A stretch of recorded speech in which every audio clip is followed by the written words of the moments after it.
Tukija kwenye upande wa elimu ya usalama barabarani, hapo ndio pia kuna lawama nyingine kwamba dereva wa bodaboda wakai foleni. Na nimeshuhudia ukienda kule Tanga basikeli zinakaa foleni. Ila dereva bodaboda mara nyingi ukienda kwenye mataa hivi utamuona kabisa ni kama anaangalia gari ya gari ile, wanamwangalia traffic.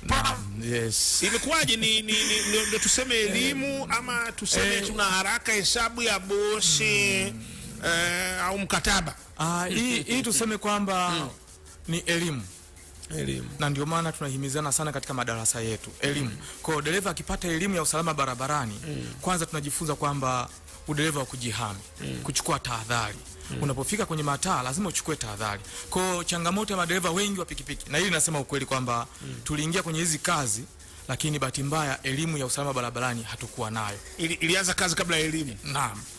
Na jambo ambalo moja huwa napenda siku moja nikija kukutana na kiongozi wa serikali mimi nitamshauri.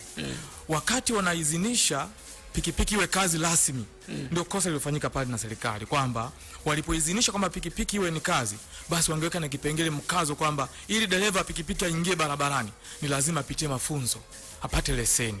Sasa wakaiacha ile kazi, wakailazimisha iwe kazi.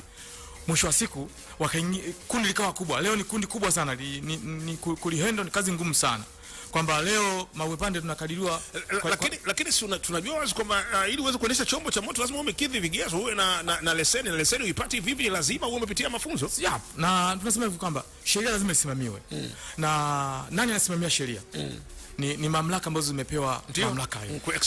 Maana yake kazi ya bodaboda ilipolasimishwa, serikali ilikuwa na wajibu wa kusimamia kwamba kuhakikisha kwamba kila dereva anaingia barabarani awe na leseni.